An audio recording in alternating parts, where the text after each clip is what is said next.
With interest rates falling, the hunt for yield is again in the center of the conversations of bond investors. About this and opportunities in the emerging market debt space, we're going to talk today with Enzo Puntillo. Enzo is our lead PM for our emerging market debt strategy, managing successfully this one since 2020. Enzo, with more than 20 years in emerging markets, that's not new to you. Interest rates can fall. Can you give us your perspective? Is bonds as an asset class still something of interest for investors with that lower interest rates?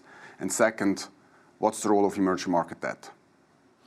Indeed, a low yield environment is not a completely new phenomenon. And in particular in Switzerland, we are back to close to 0%.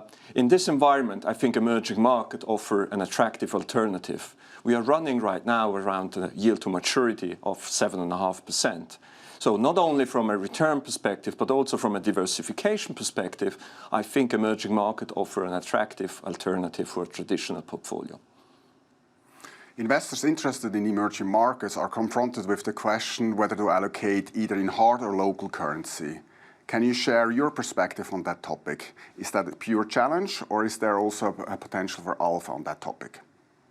On this topic, many investors approach the market from a pure asset class perspective. So they either invest in hard or in local currency. We think that with good capability in emerging market, you can really make this decision on a country level and decide on a country level if you prefer hard or local currency.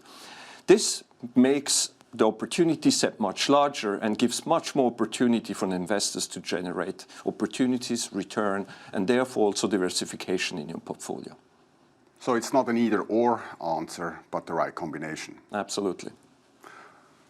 Looking into opportunities in the emerging markets is a very broad space. Could you share where you see at this stage the risks, but also the opportunities? Yes, I think emerging markets indeed offer a wide spectrum of opportunities right now. Where we are focusing in the current stance is really in areas where we see good opportunities. For example, in the local market, where the real yields in some countries are exceptionally high.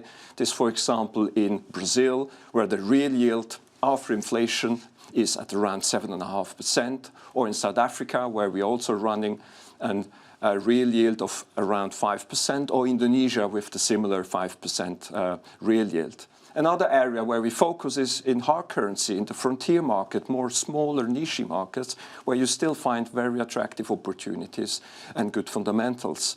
And last but not least, an area we have correctly avoided the last 5 years is Turkey. Turkey, in our view, is starting to show an opportunity to get re-engaged and get exposure to this area.